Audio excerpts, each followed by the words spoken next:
Hello, and welcome everybody to the National Trends in Disability Employment, or nTIDE, Lunch and Learn series. Just a few housekeeping items before we begin. This webinar is being recorded. We will post an archive of each webinar each month on our website at www.researchondisability.org/nTIDE. This site will also provide copies of the presentations, the speakers' bios, full transcripts, and other valuable resources. As an attendee of this webinar, you are a viewer. To ask questions of the speakers, click on the Q&A box on your webinar screen and type your questions into the box. Speakers will review these questions and provide answers during the last section of the webinar. Some questions may be answered directly in the Q&A box. If you have any questions following this recording, please contact us at disability.statistics@unh.edu or toll free at 866-538-9521 for more information. Thanks for joining us. Enjoy today's webinar. Hi everybody, this is Andrew Houghtonville. That was Art and Melissa who have recorded that intro for us. Let's get right to it. So again, if you're not familiar with nTIDE, we're a monthly lunch and learn at noon on the first Friday, typically, of every month.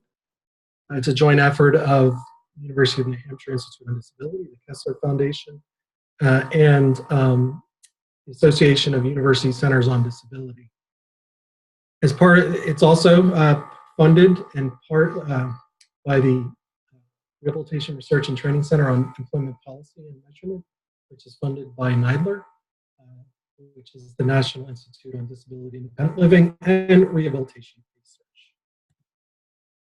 So we, as always, we have three parts. John O'Neill and I will do the actual numbers. We'll hear from news and have an interview by Denise Roselle. And we'll also have a guest speaker, Deborah Becker. And you know, as we've done this season, season 2 or 3, 2. I'm told I have to move a little closer, but then my head will get really big. So I don't want to do that too much. Thanks, Art, for the reminder. We'll do Q&A at the end of the program, probably around 5 to 10 minutes. We'll try to leave questions and answers. But if you have questions as we go along, please feel free to ask. So going to turn it over to you, John. Thank you, Andrew.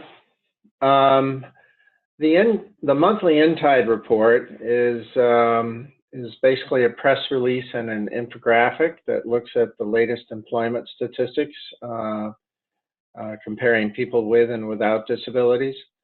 More specifically, we look at the employment to population ratio, which is the percent of people with disabilities and without disabilities relative to the total populations, relative to their respective total populations. We also look at labor force participation rate, which is the percent of those working and those who are actively looking for work. It uses the data from the jobs report, which is released by the Bureau of Labor Statistics on the first Friday of each month. And as Andrew mentioned, this is a joint effort of the Kessler Foundation and UNH. Next slide, Andrew. The data, the source, is, as I mentioned, the U.S. Bureau of Labor Statistics, but specifically it comes from their current population survey, which is the source for the official unemployment rate that the media makes so much of. And it includes information on civilians age 16 to 64 who are not living in institutions. This information has been available since 2008 onward. It was in 2008 when the 6 disability questions were added to the current population survey. And added to other federal surveys as well. The data we report is not yet seasonally adjusted, and as a result of that, that is why we compare the current month to the same month in the past year. Andrew, I think I'll pass it on to you to report the details regarding the nTIDE, the numbers. Thank you, John. I've been told that there is some weird feedback when I'm talking. Is that true, John, for you?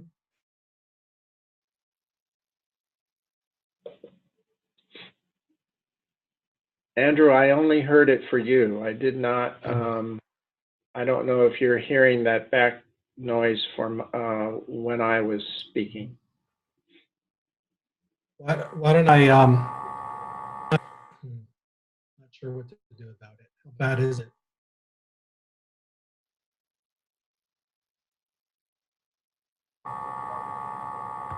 Well, I guess I'll keep going unless somebody calls a stop, and I'll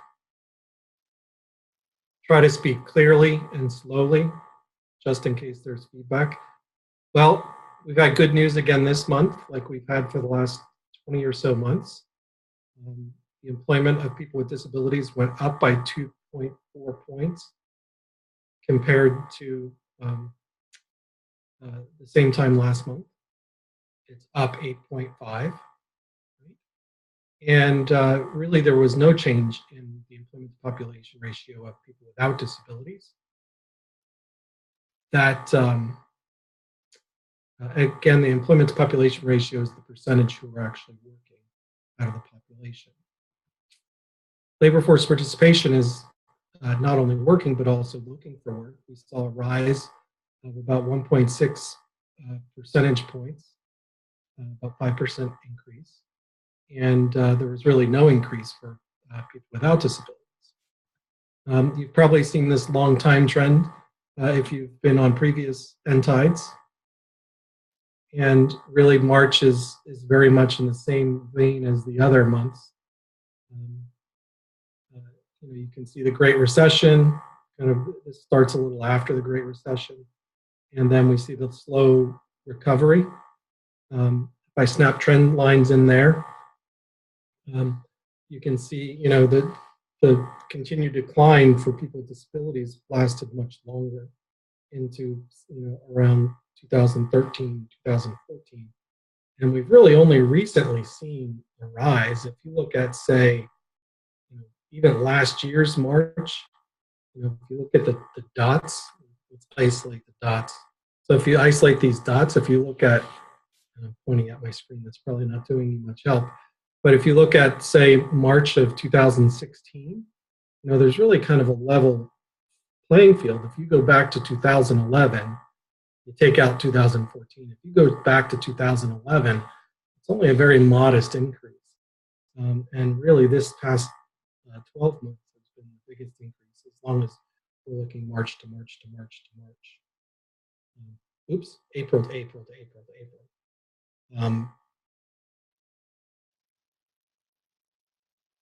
So anyway, I think this is great news.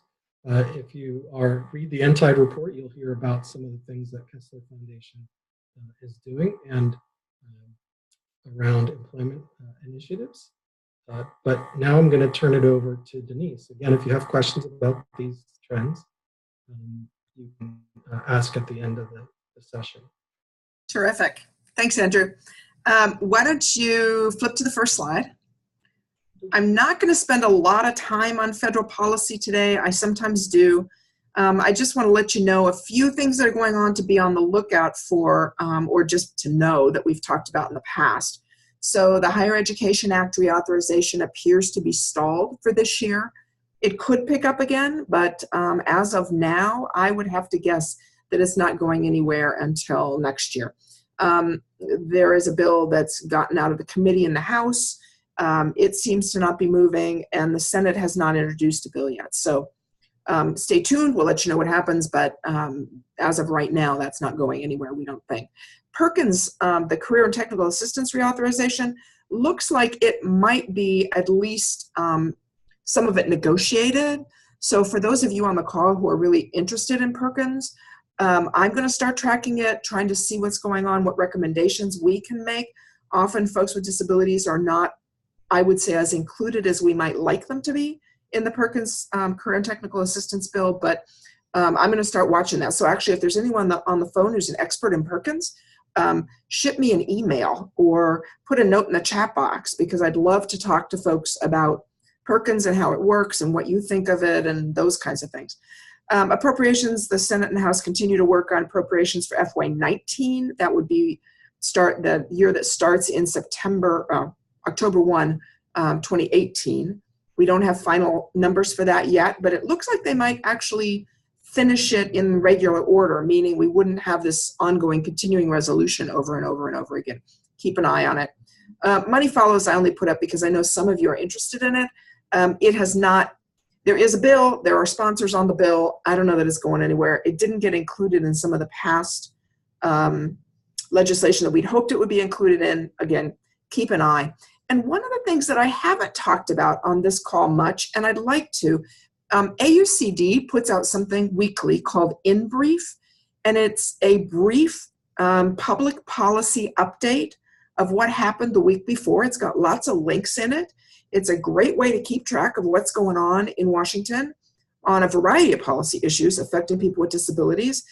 You are welcome to sign up for that. All you have to do is go, and I would have put a link in, but I quite frankly forgot about it.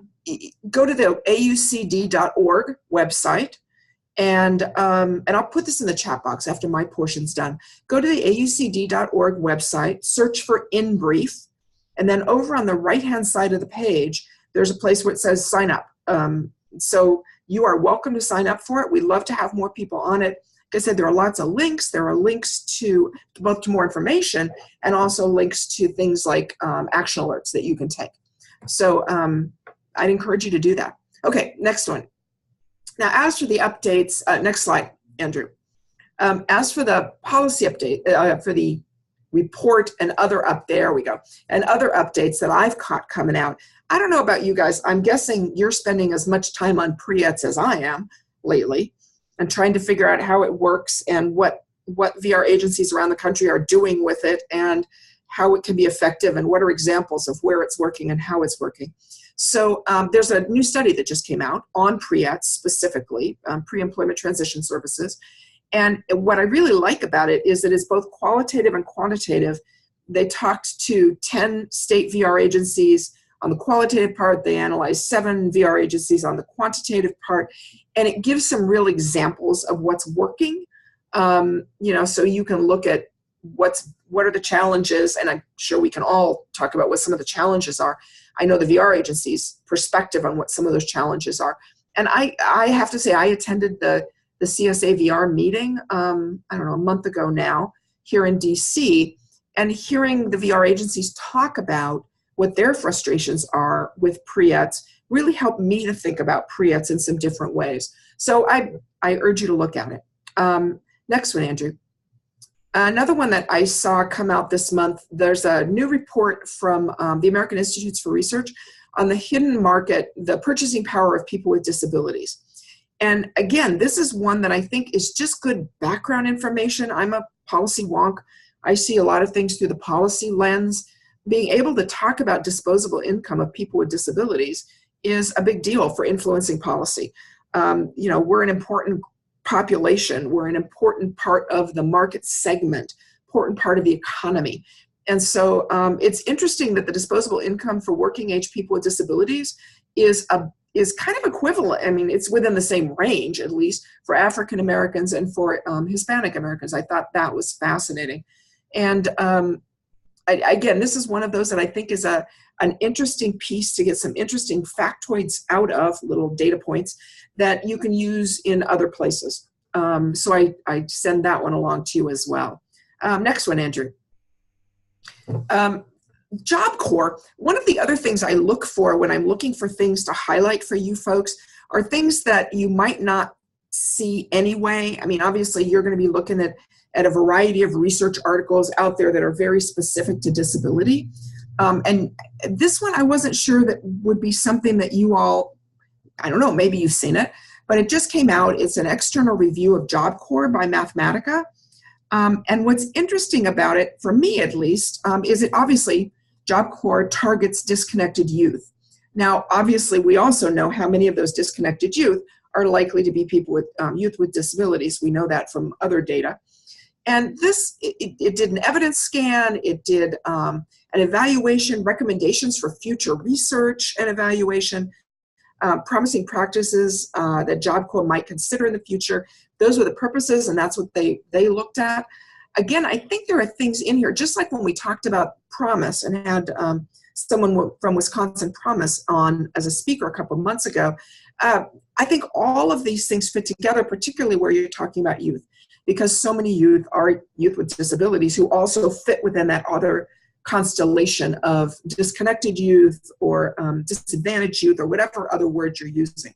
So both, I think we probably have some things from this world to teach Job Corps, but I think the response, the other direction might be true as well. How many of the kids in Job Corps are people that we can access? Again, I thought it might be something you hadn't seen yet that would be interesting, and it certainly drew some parallels for me to Promise and to some of the other work I'm doing around pre-eds, among other things. So that's another one that I thought you might be interested in. All of these have the links in them, so if you go in and click on the title, you'll be able to pull it up. Okay, next one, Andrew. There's a new toolkit out from the Lead Center, ODEP, and the U.S. Department of Labor around, it's a self-guided discovery facilitator's guide. It was piloted specifically in Georgia, Arkansas, and Rhode Island, so there's some specific information from those places, how it worked. It's a toolkit, it's the discovery method, as you all are probably way more familiar with than I am. But I thought it was an interesting, and particularly because it's out from ODEP and the Lead Center in the U.S. Department of Labor, clearly it's something that they're looking at very seriously, and I wanted you to be able to see it. And it's the facilitator's guide to be able to do this. So I thought that was an interesting one. Debbie may have something to say about that as well, our later speaker. Okay, next one, Andrew. So a couple of webinars I didn't know if you'd seen.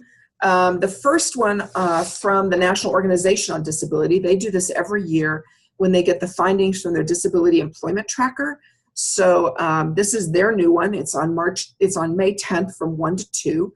It's their benchmarking survey. And like I said, they do it every year, talking about emerging trends in disability and veteran employment. They'll compare this year's data to last year's data. What are the practices that are working? Those kinds of things. There's a link there for how to register.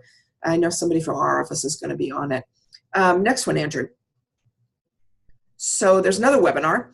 This one, again, as I said, I'm kind of digging into Perkins and career and technical education lately with some of the work that I'm doing, both around pre-eds and the inclusive post-secondary I work on, and the fact that Perkins may be coming up for reauthorization. This one is right after the previous webinar we talked about. This one's May 10th from 3 to 4. It's hosted by the College and Career Readiness and Success Center, and it's looking at leveraging career and technical education for students with disabilities. So quite frankly, I'm going to be on it because I want to hear what they're saying. We have so much cross-system collaboration that we can be doing, and I'm not always convinced we are doing, that if there are some ideas here for how to pull kids with disabilities into the more traditional career and technical education, or vice versa, as I said before, how we can help educate some of these folks and how students with disabilities can be pulled in. I think that's an important point, and I'll be listening for ideas on Perkins there as well. So I thought this one was an interesting one. Like I said, I'll be on it, and anybody who's looking at career and technical ed, this would be a good one to listen to. Next, Andrew, I think that moves us on to our interview. It does. So I'm going to move out of this chair and have Liz Weintraub, who's our interviewee, come over and sit in my chair since she's here with me. And hold on a second. Liz, why don't you come sit? Go there. So you'll be able to hear me in the background, but Liz will be actually looking at you. Yeah, is that good for you? Here. Yes. Okay, cool. So Liz Weintraub is our interviewee this month. Liz has been on before on nTIDE before my time, but she just had a really unique opportunity for those of us who are policy wonks and I wanted her to come in and see if we could interview her a little bit about that. So Liz, you were just coming back to AUCD from being a fellow in Senator Casey's office. So tell us, like, how'd you get the job? Thank you, Denise. I got the job from, it began with my family who have always talked about policy, the dinner table. I can't ever remember a dinner table conversation that didn't include some kind of policy. And so when I had the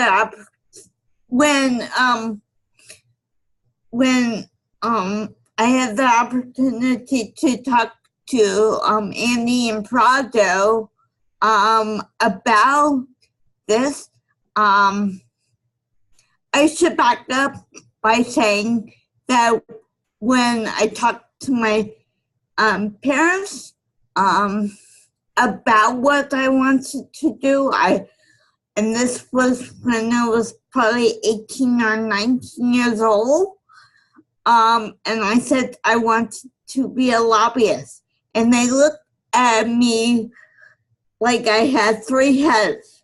And so when I had the opportunity to ask Andy and Prado, I was kind of nervous. I thought he would say, no, you can't do this, or you know, you're not, people with disability would never do this. But he, at that same time, Senator Casey was talking to his staff about the fact that he really wanted the person with a disability in his office, and that's how I got the job. That's cool. So what was working on the Hill like? Some days it was very exciting, and some days I kept on saying I wanted to come back to AUCD, so, or the disability community as a whole, because I kept on thinking to myself, oh my gosh, Senator Casey's staff only talk to other Senate offices and never talk to advocates like us. And I was always worried about that. But I learned, actually the last week I was there, which was last week, I learned that people, that the Senate does work, our Congress does work with the larger community. And the way that they do is it's a give and take situation. For example, last summer was the Medicaid fight, and we all know about that.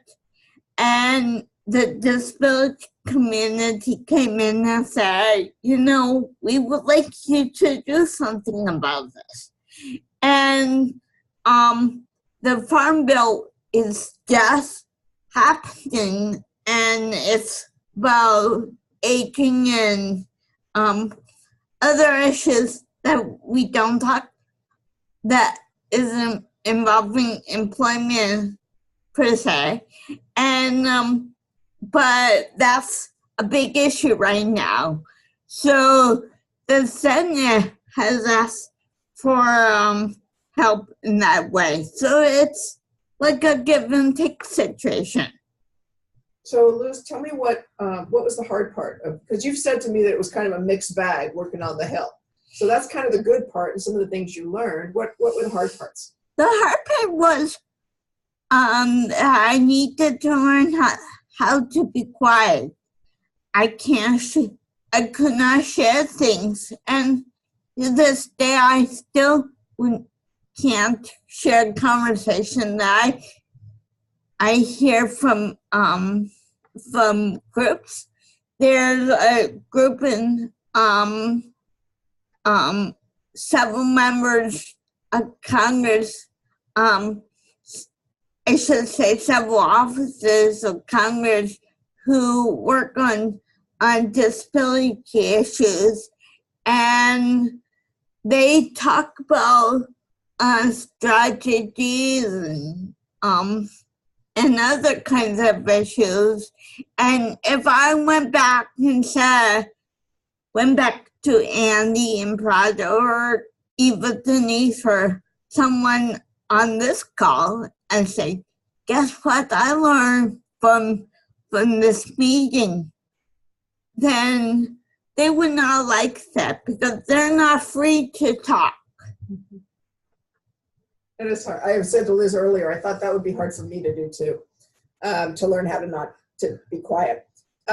So what would you tell people? Well, one of the reasons I was really excited to have you come and talk a little about this is because I think there are other people out there, other advocates who are really, whether advocates, people with disabilities, whomever, who are really interested in policy. And the question is, how can that be kind of a job? How can that be, or how can you try that to see if you like it? So what would you tell other people out there who might like to do this? I would say that, first of all, I would say that it's very scary. There's no question about that was very scary. You can ask people here at AUCD, mostly Andy and Prada, because I was asked not to talk a lot about my opportunity on the Hill, but I talked to Andy a lot about my fears, a lot about my worries, but I realized probably 2 or 3 weeks into my fellowship that I am an expert. I am I'm just a human being, and so are they. And it wasn't so scary after all. Yes, I haven't had a degree, and yes, I don't understand a lot of the things. And yes, people at the KC office was just an amazing support to me. They would stop and talk to me about what is the Farm Bill or how to work with advocates or whatever the case might be, or explain what the meeting was all about. So I would just say go for it. And please don't be so scared. And Liz, last question. You told me that that an idea of yours, talking about the diversity office, an idea of yours, you had an idea about getting more people, and yes, that you hope that's happening. Yeah. Yes, I hope it is. And because I'm on the outside of the Senate now, and I'm glad to be back here, but so therefore I don't know what's going on. I hope I will. I hope that they will call me. But one of the things I did during my time there, and I'm very, very proud of it, it's probably one of the biggest accomplishments I feel very proud of, is that I talked to the diversity office, and there is a diversity office, and Senator Schumer from New York to have a diverse workforce in the Senate. And we're just talking about the Senate because obviously Chuck Schumer is in the Senate, but we're hoping that it could go into the House. and they are talking about how to have a diverse workforce.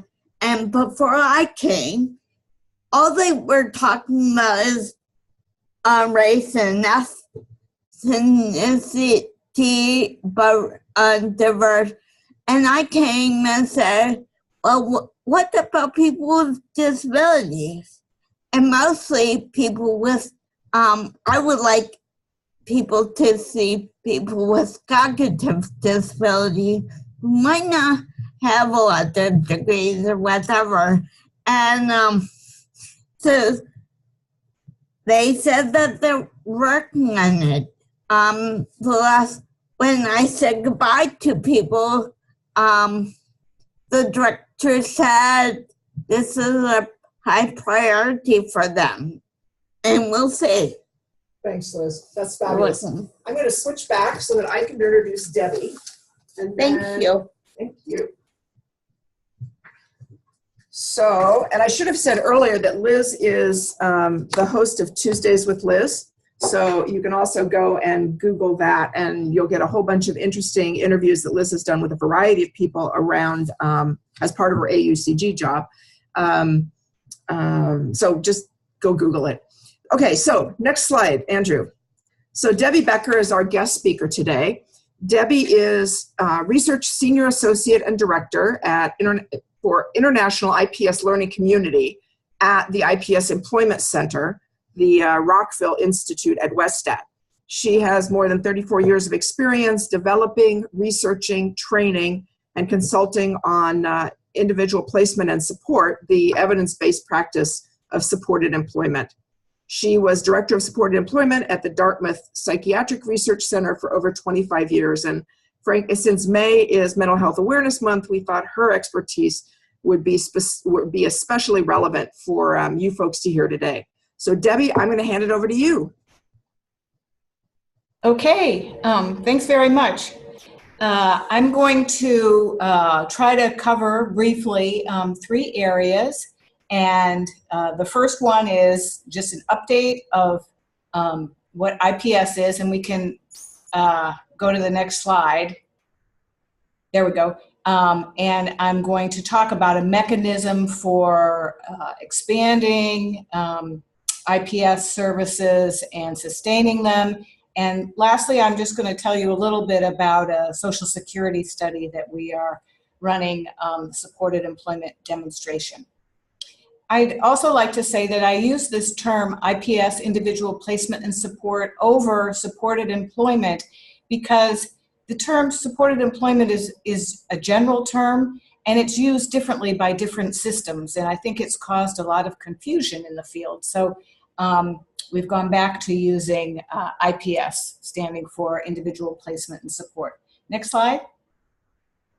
So there are 8 principles behind this approach, the foundation, and I'll just go over them very briefly. The first one is that anyone who says that they want to work is eligible.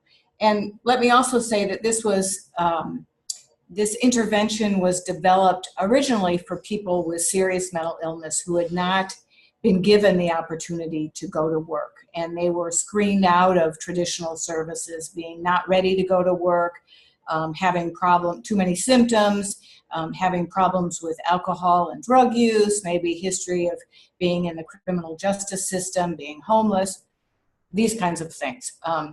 All somebody has to do is say, yes, I want to think about going to work. The second principle is the focus is on competitive jobs. So these are regular jobs in the community. They may be part-time. An IPS specialist may help to sort of carve out a job with an employer, but it's a regular job that the person holds, gets the paycheck themselves. It's not, through a rehab center or a mental health agency. The third principle, it's a rapid job search approach. And this is not quite the same as rapid job placement approach. People may get a job rapidly, but not necessarily. But they are going to right away be assisted in terms of thinking about what they want to do. There's not going to be lengthy pre-vocational assessment evaluation because the research shows that that's not helpful. The fourth principle is that there is a systematic job development procedure. And really what this is the IPS specialists need to get out and connect with employers. They need to find out what employers are looking for, what skills, in order to make a good job match. They also need to be connecting with employers because employers say that they're more likely to hire people from a trusted source or somebody they know. And so these IPS specialists are developing relationships with employers in order to make good job matches based on the skills and the talents of the job seeker as well as the needs of the employer. Next slide. So we've got 4 more principles that we're going to go through here. When we get the next slide. Okay, there we go. This slide, this client preferences guide decisions, probably should be the first principle listed, in my opinion, and there is no particular order here. But it's all an individualized approach based on what this person wants to do, what they bring to the table in terms of experience and skills. And that really guides the whole approach in terms of job type, job setting, how involved the IPS specialist is, whether they're connected to the employer or not. Some people don't want that disclosure made, but it really comes down to the person's making that decision. Next principle is that it's individualized long-term supports. And so in some programs, the supports are cut off after somebody has worked so many months. In this approach, it's a partnership oftentimes with vocational rehabilitation and the mental health system to try to put together the funding mechanisms that will fund the services that are needed. And we know that VR services can't necessarily provide supports indefinitely. The mental health system can be set up that way. So I always like to think of if there is a team meeting and a treatment plan is read, and you would be able to determine, the team would be able to determine who that individual is by the support plan. It's not going to be the same for everybody. The 7th principle is that employment is integrated with treatment. We want all people who are providing services to this individual to be on the same plan. We don't want psychiatrists saying, which they have in the past, you're too ill to work, and then have the IPS specialist say, oh, that's not true, we can help you get to work. Or the care manager saying, well, we just got on Social Security, how can you go to work? We want everybody to be on the same team. That means weekly team meetings of the team members discussing people that they're serving. And really there's cross-training that goes on through a team approach, which is most effective. And then the last principle that benefits counseling is offered to everyone. So people can make good decisions on how much they want to work, how much they're going to make, and just really know what's going to happen to their benefits. Next slide, please. Okay, just a little bit about the research. There are now over 25 randomized controlled trials of IPS, comparing IPS to traditional kinds of stepwise services. In each case, IPS did better. More people went to work. The black bar are the IPS programs in these randomized controlled trials, and then the reddish-orange bars are the more stepwise traditional approaches. These studies have been done all over the world, many in the US, but also outside of the US, Canada, Switzerland, Hong Kong, Japan, that really IPS helps more people go to work. Next slide, please. Of these 25 randomized controlled trials, some of them are 12 months long, some 18 months long, some 24 months long, but all of them showed a significant advantage for IPS, and it was 56% compared to 23. Next slide, please. So where are we now? I feel like I've shown this slide a lot over time. I've been doing this a lot. And I sure wish the numbers were changing more. And I think the big problem is that we're not giving access to the people who need these services and want these services to go to work. So next slide, please.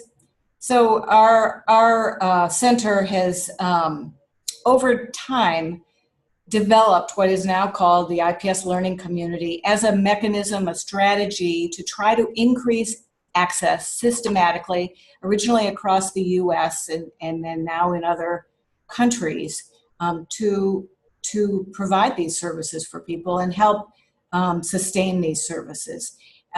It used the quality improvement learning collaborative methodology, and particularly the long-term method rather than the rapid change method. And I've just highlighted some factors that are part of these approaches, and it was taken from 2 reviews. Next slide, please. Okay, so the slide before that one, just very quickly, how this all sort of evolved. We didn't start right from the beginning thinking, okay, we're going to develop this learning community, but we're approached by Corporate Contributions Johnson & Johnson, and they are, their corporate giving is very separate from their business operations. And but they do like to use their corporate giving to give back to communities where they do have their businesses. And at the time, we were the Dartmouth Psychiatric Research Center, and we are now, as I was introduced, part of WestAT, the IPS Employment Center, where it's Dartmouth was having a little trouble with funding. Anyway, they wanted to fund something in mental health, and so essentially gave us money for 15 years to increase access. And how we structured this was, we thought we really need to have a partnership at the state level that's going to sustain this. And so that's why we set it up with a link between the State Mental Health Authority and State Vocational Rehabilitation. And we gave 4 years of financial incentive grants to states to do this. They had to match the money. And so we would help them think about setting up the infrastructure in their state to do this. They would be invited to work with us on that. And then at the end of the 4 years, all these states said, we don't want to leave, we want to keep going. We're now part of this very large network where we connect with our peers in other states and we learn from each other. And so that's really what, how the IPS learning community evolved. Next slide, please. I'm just going to show the next 2 slides very quickly. This was the structured, it was sort of a train-the-trainer approach. We were not going to kid ourselves that we were going to provide this training in all the states that were interested, but we partnered with the State Mental Health Authority and VR. They signed memorandums of agreement, started working together. They developed funding plans, training plans. How were they going to get out there to get the sites trained up? So they all hired trainers, tracked simple outcomes, were transparent with the data. We have set up and had face-to-face annual meetings every year and stakeholder conference calls during the year. And each of the states that are invited and then come into this are committed to learning and involved in are asked if they want to be involved in some of our research studies and other innovations. Next slide. We asked that they started small. We'd help provide with training and consultation. And then really what happened was these states have replicated this learning community that's on a, well, it's now international level, but it was for a long time on the national level in their state. So they get together on a yearly basis for an annual meeting, and they share outcomes and learn together. Next slide.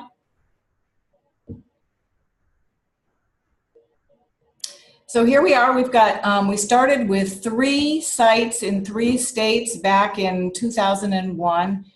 We are now, have 23 states, and I say regions because we have 2 counties that seem, well, one in California, Alameda County. California seemed, well, one, they don't have a mental health state authority. And so we thought it would be more manageable to start with a large county. And that, and we also work with Broward County in the state of Florida.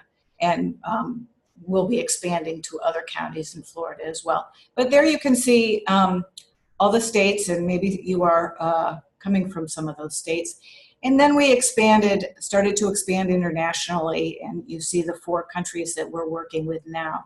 Next slide, please. I'm gonna kind of go through the rest of these fairly quickly because we don't have much time. I think one of the ropes that ties this together is that the states are committed to the quarterly outcomes. We have 11 data points that we ask every quarter that sites in the state report to us. We now have a web portal that they enter the data, and this past quarter we had over 300 teams reporting this data consistently. We create graphs and tables and then give them back to them so they can use it. Next slide, please. So this is just the outcomes over time for the states that are in this project. The line going across the graph is the employment rate. Other than the first quarter when it was 38%, it has been above 40% of those people served in the quarter. Next slide, please. We often get questions from the field about, well, what is a reasonable employment rate for our program? And so we asked the state leaders and the sites in the learning community, would you like to be part of trying to answer that question? And so they said yes, and so we used the data from the quarterly outcomes to average for each site that's submitting data, and we came up with these outcomes that you see here. So a good employment rate is 41%, and if you want to be really on top, it's 50%. And 31% we figured was really probably new teams who are just getting started, or possibly a change in supervisors. Next slide. We're going to go through the next very quickly. This is all the sites do have fidelity reviews done to be sure that they are implementing the model. The states oversee this. This is a slide from Gary Bond. This was at the time when he did this study. There were 79 sites, and as you can see, most of them are at good fidelity. Next slide, please. I think the second rope that ties this all together is just the networking and the conference calls and the face-to-face annual meetings that people really know each other and learn from each other. Next slide, please. This is just about international partners. IPS really seems to be growing a lot around the world. Canada, Japan, Iceland, the UK, Norway, Sweden. Next slide, please. So these are some of the studies that have come out of the learning community. And if you go down to the second to the last one, mental health treatment study, this was funded by the Social Security Administration a number of years ago, where IPS was the intervention along with, so that the teams were a team leader, an IPS specialist, a care manager, and a nurse care coordinator. The thinking was that they wanted to know if systematic medication management makes a difference or not. That was the intervention that was compared to really service as usual. Findings, people went to work, they did not go off Social Security. And I think I failed to mention, this was for people who were on SSDI. And then now I'm going to tell you about the supported employment demonstration to sort of round out here. Next slide. And this is in follow-up to the mental health treatment study. The Social Security Administration wanted to tease out the part, does the nurse care management that oversees the systematic medication management, does that make a difference or not? And so the intervention is, we've got basic services with IPS, care management, a team leader, versus the full service, which is with a nurse care coordinator. IPS care manager and team leader. We'll do a cost study as well to see. And the idea is, can we intervene earlier? And so people who are eligible for this study are people who have had applied for Social Security for an alleged mental health condition, but have had an initial denial. There'll be 3,000 people in the study. There are 30 sites, 20 states, most of them from the learning community. I think that's how we were able to put an application together pretty quickly, because of all these sites that are committed to doing this. People will be in the study for 3 years. Okay, next slide. We're almost through here. I want to leave time for questions. These are just some recent innovations of what's going on at our center. You know, the J&J gift ended a few years ago. The states still wanted to do this without getting money. We've been adding more states. We're going to, we've also written a manual on supported education, which is part of IPS, and as we're focusing more and more on young people. IPS certification, we're just now launching to help to professionalize the field a little bit more. There's our website address. Next slide. 2 more slides to go. One, I just want to point out that this is really expanded to different populations that are on this slide, and there's research behind all of them. And I understand that Lisa Adamonelli will be joining you to talk about her studies on spinal cord injury. Next slide, please. Just a last comment about expansion and scalability. There's still a lot to do here. I think that, you know, state partnerships are important. Funding is key. You know, how we don't have a clear system way of paying for these services. It is through, you know, some through Medicaid, through voc rehab, and through the state mental health, and some other grant funding. But it's hard for local sites to do this.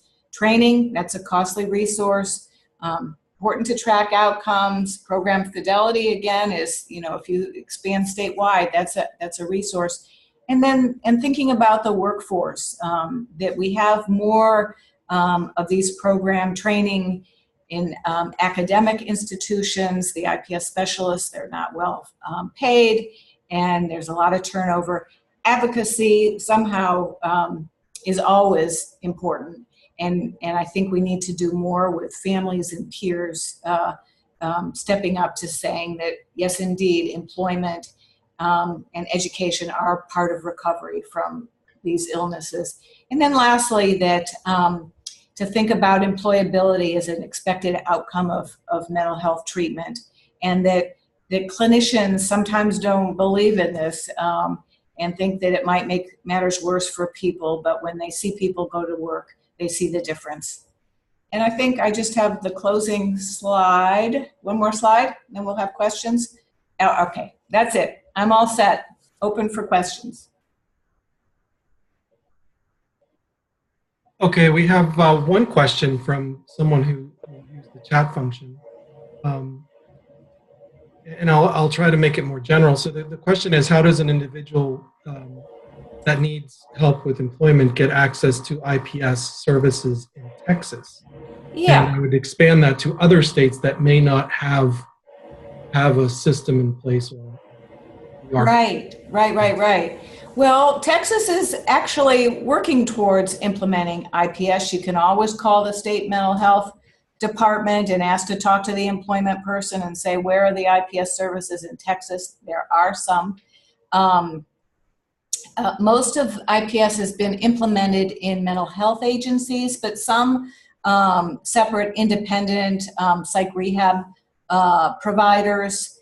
And as I said there, it's now being implemented in different, with different populations, so it's going to be in different kinds of settings as well. I'll ask one of my own. Has there been acceptance of IPS through any kind of employer-provided health insurance? You know, I'm reading it here because I'm having a hard time. I'm having a hard time hearing you, and you know, this is a big problem with private insurance and that it is not reimbursed. And so again, this speaks to the problem for funding these services. And while people are able to access it more easily in the public system, but not so much in the private system. Yeah, with mental health insurance claims, it can really vary, and it's pretty strict. Just in my experience with other forms of therapy or services. Another question I have is it geared towards voc rehab specialists or voc rehab counselors? Okay. Is it geared towards voc rehab specialists or voc rehab counselors? So typically, voc rehab counselors are attached to these IPS teams, and they have at least monthly face-to-face visits with IPS specialists. It could be at the IPS team meeting, or it may be that they go to meet with the VR counselor. But that close connection is important because the VR counselor can hear about the people that are being served and can educate the IPS specialist and the mental health agency about what and when is a good referral to VR. And but the IPS specialist can help that VR counselor a lot because the IPS specialists have small caseloads, 20 people at a time. And so they can be the ones to work more intensively with people if needed, which will help many of the VR counselors.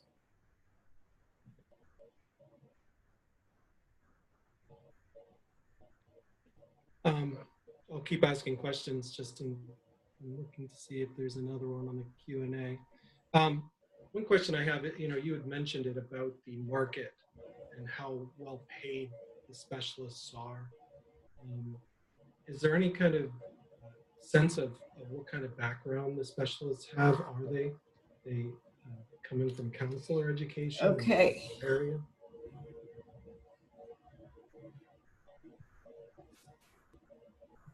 The IPS specialists are coming from all different backgrounds. We have IPS specialists who've been business owners.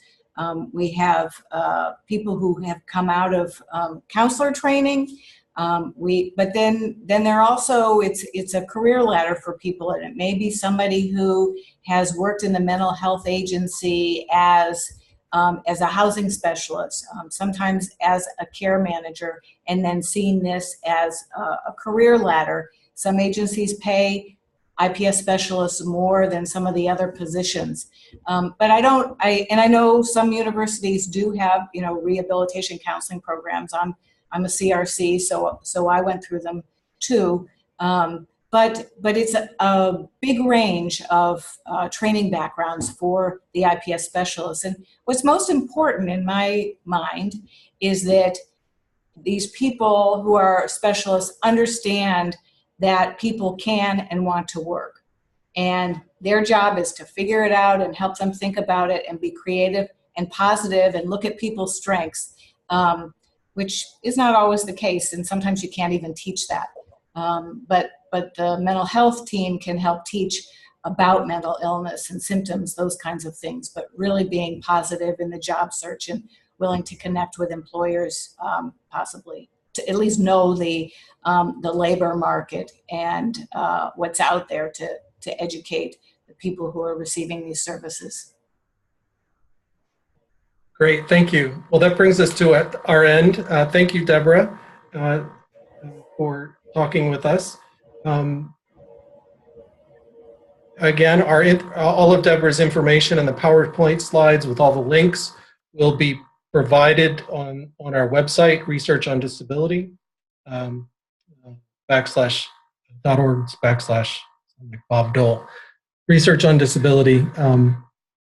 And I guess that's it. Thank you again, Deborah. Thank you, Liz and Denise. And so if people have any feedback, you can provide it in the links that are on the screen.